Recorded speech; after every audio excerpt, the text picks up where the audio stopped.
Hi everyone, it's Melissa with Awaken Your Inner Awesomeness. Today I wanted to kind of continue on what I talked about yesterday, but I wanted to talk about asking for help. This has been an area in my life where I definitely have had some lessons to learn. I have a hard time sometimes asking others to step up to help me with things just because I feel like I want to do everything myself and I don't really need other people, which is totally not true. And the truth is, I have a lot of people who do help me on a day-to-day basis, even without me asking them to. But there are probably times in my life where I could have asked for help when I didn't and ended up a frazzled mess because I tried to do too many things at one time and it just didn't turn out very good for me.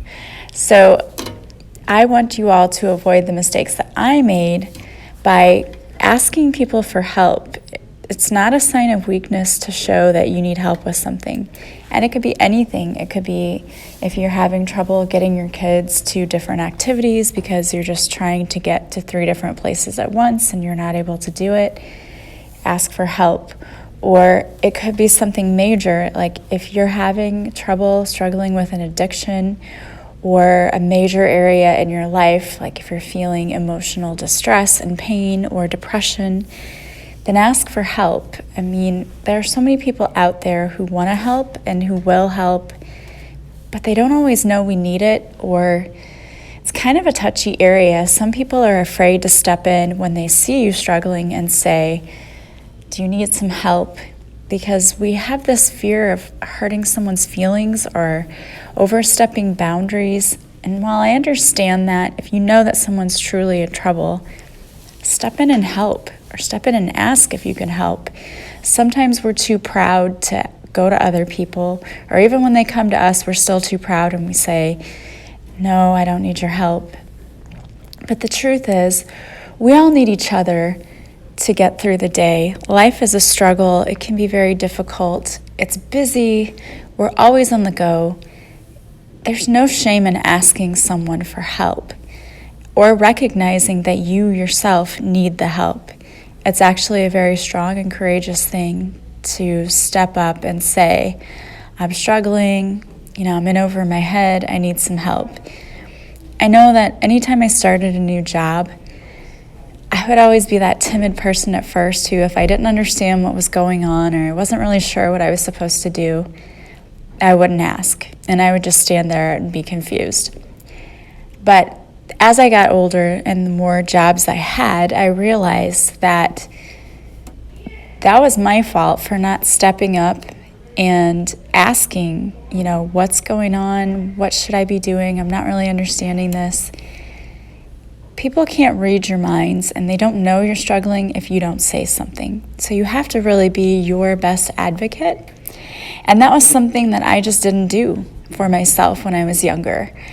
Until I realized, when I became someone who managed other people, I realized, I don't understand sometimes when they're struggling. I always try to make sure I ask. But if you're the type of person who just assumes other people get everything and you don't take the time to ask, it would be very easy for you to overlook that someone is struggling because you didn't simply ask the question, are you okay? Do you need help? What can I do for you? And if they were a person like me who is a little bit introverted and shy, they're probably not going to tell you, because for me, I always equated asking questions with looking stupid, which really cannot be further from the truth. If you're asking questions, you're trying to deepen your understanding, and that really is showing that you have intelligence because you're trying to learn something or get a deeper and better meaning of something. But you know how it is, for some reason, well, I think it stems from just growing up and being in school. You had teachers who encouraged you to ask questions and teachers who made you feel foolish or pointed you out in front of the class and made you look stupid if you ask a question. And that is one of my biggest pet peeves. As a teacher, it's our job to answer your questions. And I'm sorry, yes, sometimes students will ask things you're like, okay, I said that already 50 times. They just weren't paying attention. That's not understanding or not grasping. And to call a child out for that is just ridiculous. There's no reason for that. Even if you think it's a stupid question, it may not be a stupid question for them. There are many people who deal with processing issues and they just simply don't understand something the first few times you explain it, or they need it to be explained in a different way. So there's really no reason for you to feel bad about asking a question or asking for additional clarification. No one should feel bad about that. I mean, it's natural. We need to do that sometimes just to get a better understanding. So it's really interesting to me that we have to be our own best advocates, and yet most of the time we're our worst because we just simply won't stand up for ourselves.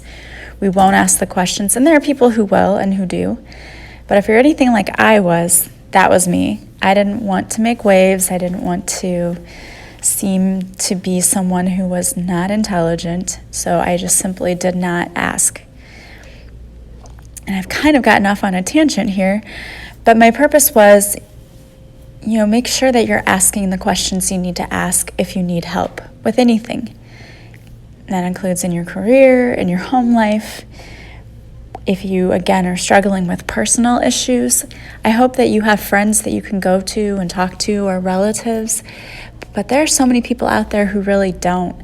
And while you don't want to be the person who ends up taking on everyone else's problem and allowing others to be energy vampires, if you have friends that you're close with and you know that they need some help or they're struggling, there's nothing wrong with asking them if you can help them, being an ear for them. Sometimes that's all people need. I find that a lot in my Reiki business.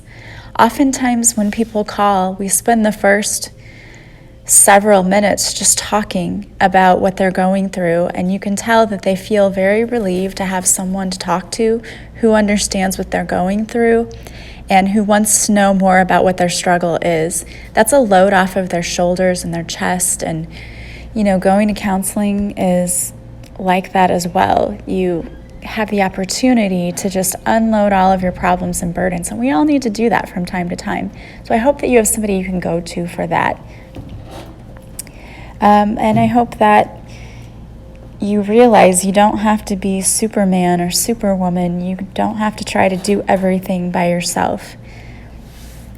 If you are married, make sure that you're not the one carrying the entire load, because I can tell you that in my own situation, in my own marriage, that was a lot of times the case at home. Even though, he did work and I stayed home with the kids, everything that had to do with home life fell on my shoulders, and that was a lot for me, especially having twins who were very little. It got overwhelming. If you're not, and you're single, and you're the only one responsible, trying to find a tribe of people. I call them my village. I had a village of people who were always around to help me when my children were little, and I don't know what I would have done without them. I had my mom and my brother and our friends and family, and they were just great. My sister also.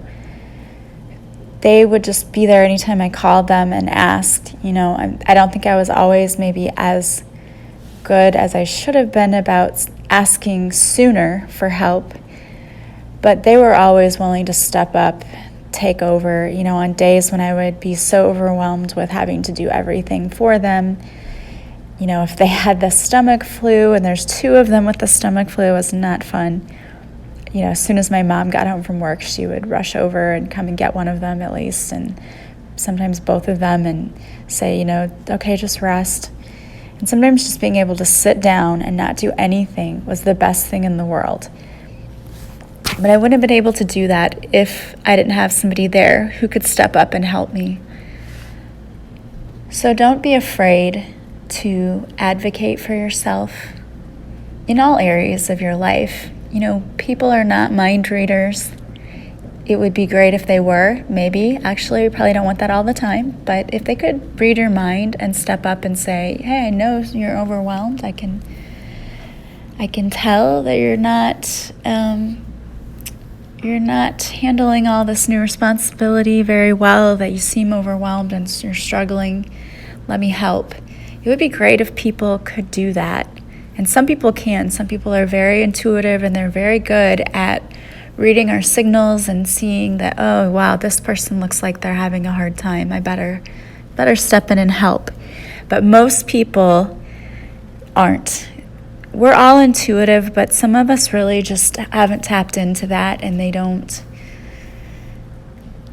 really look beyond themselves. And that's not to say they're selfish. It's just they don't tap into that intuition like many of us do. So they're not able to pick up on those cues that you might be sending, that, hey, I'm over here struggling. So you have to speak up for yourself and let them know, hey, this is going on. I need help with this. Or even in your relationships, if you're not happy, if you're not getting your needs met, being able to speak up for yourself and say that. I was always the person in the relationship who just didn't say anything, or waited until I was so beyond frustrated that I exploded when I said something, and then it totally didn't help in any way, shape, or form. It just turned into an argument. Or if I did say that my needs were not being met, they were dismissed. Like, that was just not, oh, well, that's too bad. But that's totally on me, because I should have known to walk away a lot sooner. So make sure that you are speaking up for yourself, advocating for yourself, and teaching your children to do the same thing. That's a difficult lesson too. It's hard for me sometimes to step back and let them handle things. As the parent, I want to step in and control it and take care of it and help them and do what they need me to do, but that's not really helping them. And that's a struggle for me every day, that I have to step back and take a look and say, okay, am I helping them when I do this, or am I hindering them? And most often, it's that I'm hindering them if I step in and try to control it for them, because I'm not teaching them how to take care of themselves. And as they get older, that's what we want them to do. So much of their youth relies on us doing things for them. But as they get older, more and more of the responsibility needs to be on them. And again, that's a struggle. If you've always been the one there to have to handle things, and you're trying to still handle things, and because it's a lot easier to say, well, let me take care of it, let me do it. But it doesn't teach them anything. So we have to let them struggle. And it's hard sometimes to watch your children struggle. And you don't want to see that. You want to fix everything and make everything better. And unfortunately, sometimes that's not our job. Our job is simply to guide them and to allow them to struggle so that they learn how they're going to handle situations. And again, that's not easy. I'm sure all of my parents out there, especially to kids who are preteen and teenagers, will know that is not easy. It is one of the hardest things you can do. But it is necessary.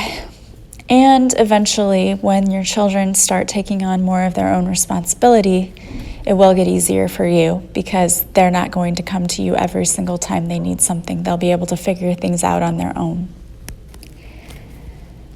So I hope that you will stand up for yourself, reach out to those around you who are able to help you when you need it, and also look out for those around you who may need help and be there for them. Look to them and try to figure out, are they struggling? Do they need anything? Be there for them. Sometimes just being an ear for them is all they need. I hope that you will have a wonderful day. Thank you so much for listening to me. I so appreciate it, all of it, all of you listening and following. If you like the podcast, please subscribe and share it with others. And if you wouldn't mind leaving some feedback on iTunes, I don't know if Google Play has feedback, but if you would leave some there too, that would be great. Really appreciate it.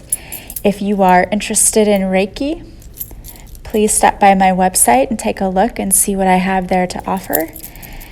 I would be more than happy to talk to you if you want to send me a message and ask me questions. I'd love to talk to you. Thank you so much. I'm sending you so much love and light. Have an awesome day. Bye-bye.